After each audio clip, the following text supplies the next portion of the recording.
Yes, sir. We in the dark. I just got off of work. It is 11:17 p.m. Central Time here. So I only got 43 minutes to talk. This is a late night, I guess, Christmas special of Wrestling News, AEW edition. I am Chris Classic, and you will see when I pass lights that I am here and I'm not invisible. But make sure you subscribe to the channel, the Take It Home Podcast, where I talk about wrestling topics. I interview wrestlers, and I also put up my wrestling matches as Classic Alpha. God is good. Merry Christmas. If you do not celebrate it, God bless you guys. A great day. I hope you guys had a wonderful day. I'm praying for people's healing because holidays are a very trying time to some people. So if you haven't heard it today, God loves you, Christ loves you, and I love you. Make sure you also subscribe to my second channel, C3 Ultimate Wrestling, where we got some updates. We got all our matches from our previous shows, majority of them. So make sure you like and subscribe to both channels. I wanted to talk about two things from AEW. So, first thing is, a lot of people are like, well, since Punk left, basically, in ratings, they've been saying that AEW has been, like, on the decline, or, you know, something needs to be done, changes are happening, so they don't know. So, like I said, just let everything play out. But one of the things that happened this week was, I believe her name is Dana, which is one of, I want to say, one of the Bucks' wife. I don't know which one. I always get confused, but she was in charge of like marketing and merchandise. So she's leaving the company.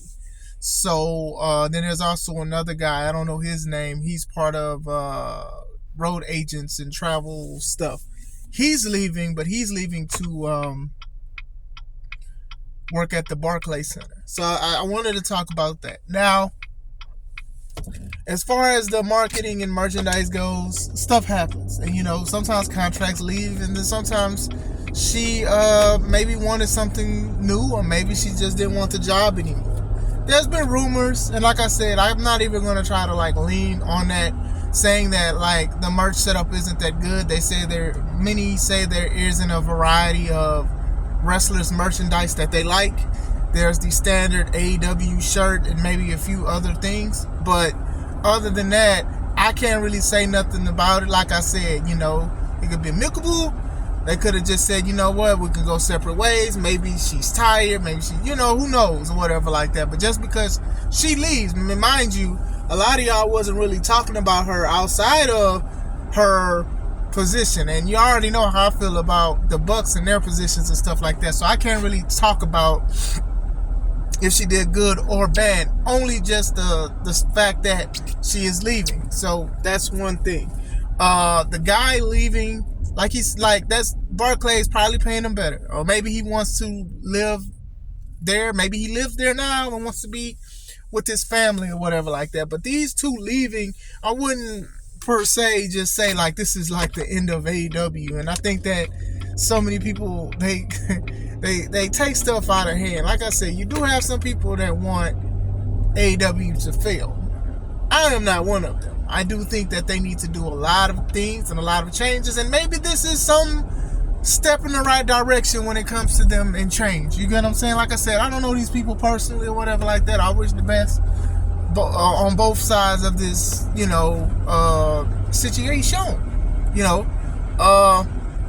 know like the VPs, the EV, well, some of the VPs, the Bucks, they like lost power and things like that, and then you see people like Bryan Danielson, somebody who's loved, he has more of a disciplinary role, and maybe this is something that needs to happen, but we'll wait and see on that. So I wouldn't just say, oh well, they're dead now, because two people that y'all probably not even talking about every day is leaving the company. So alright, now we're going to talk about this too. So I have already talked about a couple days ago Stephen P. New, who is the attorney for CM Punk, saying that a lot of the wrestlers behind the Brawl Out Fallout has signed NDAs, and basically you can't really talk about it.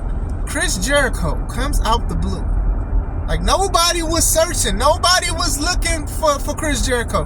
Nobody asked Chris Jericho's opinion. Maybe on Twitter or X or whatever it is. I don't know. But I know for a fact the majority of people did not ask for Jericho to respond, but he did, and he said basically he didn't sign one. Nobody asked you, did you sign one, bro? Like, first of all, this is something that should be swept under the rug, and I did applaud that an NDA was signed. But Jericho, Christopher Jericho, Chris Irvin, whatever you want to call yourself, Lionheart, leave this stuff alone. This ain't got nothing to do with you. And even when this happened, they said he was behind the scenes. Okay, whoop-de-doo. A lot of people was behind the scenes. And then, of course, they said, oh, well, he called CM Punk a cancer. Okay, whoop-de. Like, he may try to make himself a hero. Listen, Chris Jericho is a Hall of Famer. But in AEW, man, it seems like he tries to keep up with the younger people. And sometimes he has good matches, and sometimes he does not. Sometimes his promos hit, sometimes they do not. This was not a hit. Nobody was looking for Jericho to respond to this. And then even Stephen P. New said basically, you need to look in your handbook. And all of this went to Jim Cornette. Now, I know a lot of people don't like Jim Cornette. I actually listen to a lot of his stuff. I don't agree with everything, but I do listen to some of his stuff, especially with the Mind of Wrestling. Cannot take that away from that man. And even him, he got on Jericho. And it's going to be on his YouTube if he didn't talk about it on his podcast shit. Bruh, Jericho, Chris, ain't nobody asked you to say nothing about it. And that's kind of the problem I have with Jericho sometimes. I don't have like a personal problem, but it's like, bro, like you inserted yourself into something that nobody asked you to insert yourself into. And you did it. Why? You don't have to. It's okay. Like, you're part of the company, you're a vet, you're a legend in this. You should be like, well, we need to definitely move on from this. Let's not talk about this anymore. But you're like, no, let's bring it up because it's just a topic. Now, this is the thing that I'm saying. Y'all should be past all out brawl out. Nobody should really be talking about it. Y'all should be past it. And even though it's the court, y'all doing stuff with lawyers and stuff like that, y'all should stay away from it and start worrying about, I don't know, the Continental Classic, which is something that y'all been doing great. Like, everybody's been saying they've been enjoying the Continental Classic. The matches that I've seen have been good. Let's focus more on that. Let's focus more on who, the Devil and whatever the show, World's End. Let's worry about that. Jericho, why is you worrying about this? Like, why are you inserting yourself in this situation? Like, I don't even like the storyline that he had with Kenny, and Kenny being hurt, unfortunately, and, sick. Hope he gets better. I didn't really care for him and Kenny to be a tag team. Ain't nobody was looking for that. Nobody was looking for that. Just like nobody was looking for Jericho's opinion. Like, be a locker room leader, please. I advise that. But at the same time, come on, man, it's an NDA. So why are you talking about it? It's like, NDA should stand for Negro Don't Acknowledge. Cause you wildin'. You wildin', man. You wildin'. Leave it alone. Promote the show. Please just promote the show. Like, come on, man. Like, everybody's already done talked about the situation. They didn't talk about it. They didn't already said it. Like, bro, like, what's going on? Like, you wildin'. Like, come on, bro. Like, nobody cares. I don't care. I don't care. Let's just talk about AEW. Let's talk about the good things. We ain't talk about the negative stuff all the time. I'm coming outside, and it's only 30-some minutes left until the next day on Christmas. Cuz, like, really? Like, come on, man. I'm just saying, this is why people on Twitter shouldn't be tweeting wrestlers and stuff like that if you disgruntled with certain things. Like, you shouldn't even be talking about this. Let it go, Jericho. Like, talk about, when you was wrestling with Kenny or old stuff. Like, you ain't got nothing to, like, come on, man. And you knew that Cornette was going to get on Jericho because Stephen P. New is Jim Cornette's lawyer, if y'all didn't know that. And Jim Cornette is sponsored by Stephen P. New. That's how I know the song, Stephen P. New. Well, because of that.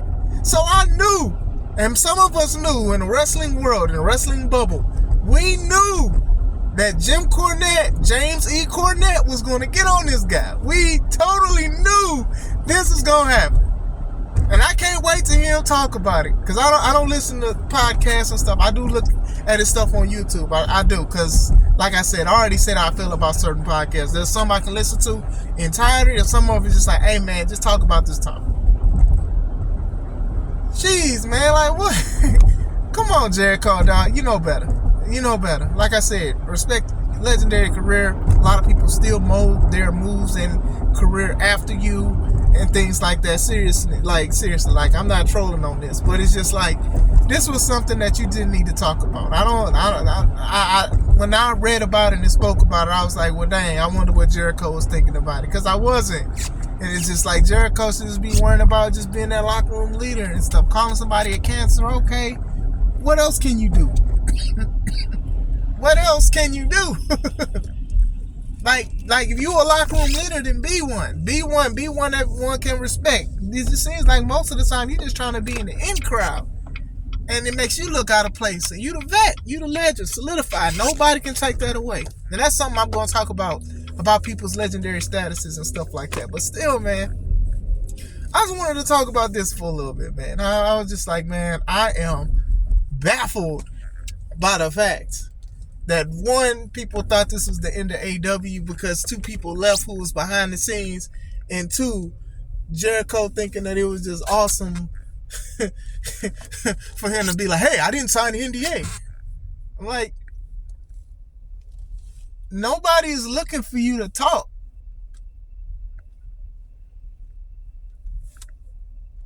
I'm sorry, I'm about to be on bank. I'm sorry. Guess nobody can deposit. Alright, but yeah, that's all I wanted to talk about. How do you guys think? Do you guys like that? Are you guys against it? Like, what do you guys think? Let me know. Hope you guys are having a wonderful day. Do you think that Chris Jericho was doing too much? What do you guys think of AEW? Let me know. This is Chris Classic. Let's take it home.